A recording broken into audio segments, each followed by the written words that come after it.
نبی پاک صلی اللہ علیہ وسلم کی حدیث ہے مسلم میں طبرانی میں، حضور نے فرمایا آؤ میں تمہیں پچھلے زمانے کے ایک ایماندار نوخیز ولی اللہ کی بات سناؤں۔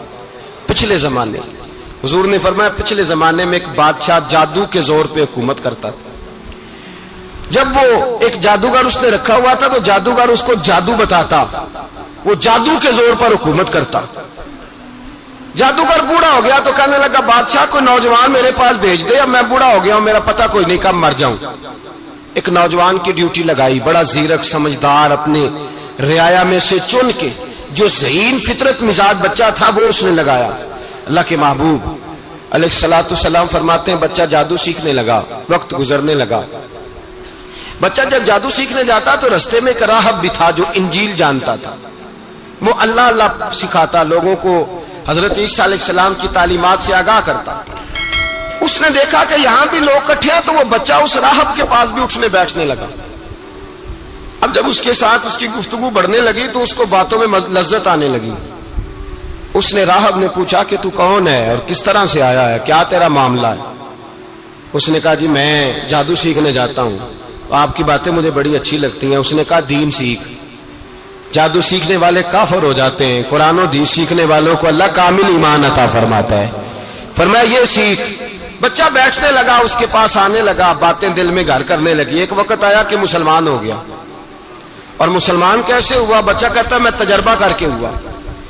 اب میں تھوڑا سا وقت جادوگر کے پاس بھی جاتا اور باقی سارا وقت وہاں بیٹھتا۔ میں ایک دن جا رہا تھا تو رستے میں اژدہا تھا، بہت بڑا سانپ تھا، رستہ روک کے کھڑا تھا۔ یہ حضور نے بیان کی حدیث۔ نبی پاک صلی اللہ علیہ وسلم فرماتے ہیں بچہ کہتا ہے کہ رستے کے اندر سانپ ہے، رستے بند ہے، لوگ چھتوں درختوں پہ چڑھے ہیں، راش ہے۔ کہتے چھوٹا سا روڑا میں نے اٹھایا تو میں نے کہا اللہ اگر جادوگر سچا ہے تو اسے مار دے۔ چھوٹا سا روڑا میں نے پھینکا، اژدہا کوئی نہ مرا۔ پھر چھوٹا روڑا اٹھایا، میں نے کہا اللہ اگر وہ عالم سچا ہے تو اسے مار دے۔ اب جب میں نے روڑا مارا تو اژدہا مر گیا۔ میرے اندر سے گواہی آئی نہیں دین کی باتیں سچی ہیں، نہیں قرآن کی باتیں اسلام سمجھانے کے لیے عرض کر رہا ہوں، اگرچہ اس دور میں انجیل تھی، اللہ رسول کی باتیں اچھی ہیں۔ کہتے میں مسلمان ہو گیا، اب میں نے راہب کے پاس ہی رہنا شروع کر دیا، جادوگر کے پاس چھوڑ دیا اس بچے نے آنا۔ بادشاہ پوچھتا کہاں زیادہ وقت گزارتے ہو تو وہ بات گول کر دیتا، وقت تیزی سے بڑھنے لگا۔ اللہ نے اس نوجوان میں طاقت پیدا کر دی، اب وہ اس کے اندر نا اللہ نے توانائی روحانیت پیدا کر دی، ابھی جوان ہے، 14-15 سال عمر ہے۔ اللہ نے اب جو بیمار بھی آتا وہ دعا کرتا تو اللہ صحت عطا کر دیتا، جو بھی آتا۔ بادشاہ کا ایک درباری تھا، بادشاہ کو پنکھا جلتا تھا، وہ اندھا ہو گیا، کوئی ایسی تکلیف آئی کہ نابینا ہو گیا، بڑے علاج کرائے شفا نہیں ہوئی۔ کسی نے اس بچے کا پتہ بتایا کانوں میں، اس کے پاس گیا تو بچہ کہنے لگا شفا تو ہو جائے گی پر کلمہ پڑھنا پڑے گا، مسلمان ہونا پڑے گا، جس پیغمبر کا میں غلام ہوں تجھے بھی بننا پڑے گا، دین پہ عمل کرنا پڑے گا، اللہ شفا دیتا ہے۔ اس نے کہا تو مجھے کلمہ پڑھا، مجھے شفا دے، میں تیار ہوں۔ اس نے کہا شفا تو اللہ دیتا ہے۔ اس نے اللہ تبارک و تعالیٰ کا ذکر کر کے دعا مانگی، یہ مسلم شریف میں حدیث ہے، طبرانی میں موجود ہے۔ اللہ نے اسے شفا دی، اس نے کلمہ پڑھنا شروع کر دیا۔ یہاں ایک نقطہ لکھا ہے ہمارے علماء نے، کہتے ہیں جب اللہ ولایت عطا کرتا ہے نا تو یہ سفید بالوں والے کا حصہ نہیں ہوتی۔ اگر جوانی میں کوئی آدمی توبہ کر کے تصوف کے راستے پہ چلتا ہے تو سب سے زیادہ ولایت اللہ اسے عطا فرماتا ہے، سب سے زیادہ ولایت اس کے پاس ہوتی ہے۔ ابھی اس کے بال کالے ہیں، چڑھتی جوانی ہے، دعا کی تو اللہ نے، اور حدیث پاک میں موجود ہے کوڑے آتے تو شفا یاب ہو جاتے، اندھے آتے تو شفا یاب، برس والے آتے تو اللہ سے دے، جوان ہے۔ بادشاہ کے پاس وہ واپس گیا، وہ جو آدمی جس کی آنکھیں ٹھیک ہوئی تھی۔ بادشاہ نے پوچھا کہ کیسے شفا ملی؟ تو کہنے لگا میرے رب نے شفا دی ہے۔ بادشاہ سجدے کراتا تھا، اپنے آپ کو منواتا تھا، معاذ اللہ، کہنے لگا میرے علاوہ کون رب ہے؟ اس نے کہا وہی رب ہے جس نے تجھے پیدا کیا ہے، اور وہی رب ہے جس نے مجھے اندھے کو آنکھیں دی ہیں، وہی ہے میرا مالک۔ کہا اچھا تو مجھے نہیں مانتا؟ کہا نہیں میں اپنے رب کو مانتا ہوں۔ بادشاہ نے اسے سزا دی، ستایا، اس نے بچے کا پتہ بتایا، پھر بچے کو بلا کے ستایا تو اس راہب کا پتہ بتایا، راہب بھی قتل ہو گیا، نابینا بھی قتل ہو گیا۔ بادشاہ نے کہا سپاہیوں سے اس بچے کو لے جاؤ اور پہاڑ کی چوٹی پہ جا کے نیچے پھینکو تاکہ مر جائے. بچہ پہاڑ کی چوٹی پہ گیا تو ہاتھ اٹھا کے کہنے لگا یا اللہ میرے لیے نہیں اپنے لیے، میرے لیے نہیں اپنے لیے انہیں اپنی قدرت کے جلوے دکھا. میرے لیے نہیں، اللہ کے بندے اپنی جان بچانے کی دعائیں نہیں مانگتے، اپنے لیے انہیں اپنی قدرت کے جلوے دکھا. یہ دعا مانگی، جتنے لوگ ساتھ آئے تھے وہ سارے زمین پہ گرے اور سب مر گئے، پہاڑ سے گر کے مر گئے. بچہ واپس سیدھا بادشاہ کے پاس کہنے لگا لو بھائی میرے رب نے مجھے بچا لیا ہے. اور سارے ملک کو بلائے، لوگوں اکٹھا کرے، پھر تو مجھے تیر مارنا، میں تجھے بتاؤں گا کیسے مارنا ہے، میں مر جاؤں گا. اللہ کا بندہ نوجوان ایمان دیکھو، مرنے کے طریقے بتا رہا ہے، میں تجھے بتاؤں گا میں کیسے مروں گا.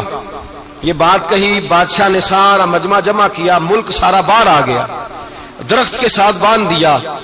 کہنے لگا بھائی لوگوں یہ مجھے مارنا چاہتا تھا، مار نہیں سکا، اب میں اسے بتانے لگا ہوں کہ میں کیسے مروں گا. اسے کہو جب تیر مارے تو ساتھ میرے رب کا نام بھی لے، میں اپنے رب کے نام پہ جان دوں گا، ایمان کی پختگی میں اللہ کے نام پر جان دوں گا. اسے کہو رب کے نام پہ مارے، مر جاؤں گا. بادشاہ نے اللہ کہہ کے تیر مارا، پیشانی میں لگا، بچے کی روح پرواز کر گئی. جتنا مجمع کھڑا تھا سارا کلمہ پڑھ کے مسلمان ہو گیا، سارے مسلمان ہو گئے سارے. میرے رسول پاک سید عالم صلی اللہ علیہ وسلم نے نوجوانوں کو بتایا جب تمہارے اندر ایمان کی قوت آئے گی تو اللہ تمہاری مدد کرے. فرمایا وہ نوخیز ولی تھا، ابھی جوان رانا تھا، ابھی اس کی پیشانی پر جوانی کے آثار تھے، لیکن اس نے اللہ کو راضی کیا، رب کریم کو راضی. ولایت کا مطلب بڑھاپا نہیں، ولایت کا مطلب وہ نہیں کہ جب بڑا لمبا وقت گزر جائے تو پھر آدمی آئے کہ نہیں اب کیا کرنا ہے، اب مسجد ہی ہے، اب تو اس کے علاوہ گزارا ہی کوئی نہیں. تو اس وقت کا آنا اللہ کی بارگاہ میں قبول تو ہے، لیکن شاباشی اسی کو ملتی ہے جو جوانی کے وقت آئے، جو عین اس وقت آئے جو وقت میرے رسول پاک علیہ السلام کے غلام عبداللہ ابن عمر، حضرت عبداللہ ابن عمر رضی اللہ تعالیٰ عنہ فرماتے ہیں کہ میں نکلا، مجھے سفر کے لیے جانا تھا، تو تھوڑی سی کھجوریں، تھوڑا سا سرکہ، ایک شہد کی بوتل، چیزیں میں نے سفر کے لیے ساتھ رکھ لی. میں جب مدینے سے باہر صحرا میں نکلا نا تو رمضان نہیں تھا، غیر رمضان تھا. میں نے ایک نوجوان کو دیکھا بکریاں چرا رہا، بکریاں چرا رہا. اے جوان، آپ فرماتے ہیں اس کا چہرہ بڑا نورانیت والا، گرد پڑی ہوئی پر بڑا حسین. فرماتے ہیں میں نے اس کو کہا کہ آ جاؤ کھانا کھا لو، روزے بھی نہیں تھے. کہنے لگا نہیں میں نے روزہ رکھا ہوا ہے. فرماتے ہیں میں نے کہا پتہ کروں کہ نیرا نیک ہی ہے کہ پرہیزگار بھی ہے. نیک وہ ہوتا ہے جو نماز پڑھے روزہ رکھے، پرہیزگار وہ ہوتا ہے جو گناہ سے بچے، وہ پرہیزگار ہوتا ہے. کہا پتہ کروں پرہیزگار بھی ہے کہ نہیں. کہتے میں قریب گیا تو میں نے جا کے اس کو کہا بھائی تیری بکریاں بڑی پیاری ہیں، میرا دل کرتا ہے ایک بکری مجھے دے دو. کہتے وہ جوان، غربت بھی، پریشانی بھی، پر دامان توکل کی یہ خوبی ہے کہ اس پر پابند لگے ہوتے ہیں، دھبے نہیں ہوتے. غربت ہے. کہا جناب ایک بکری دے دو. آنے لگا جناب بکریاں میری نہیں، بکریوں کا مالک کوئی اور ہے. کہتے میں نے آزمانے کے لیے کہا کہ بکریوں کے مالک کو کہنا ایک بکری بھیڑیا لے گیا ہے، کہہ دینا بھیڑیا لے گیا ہے.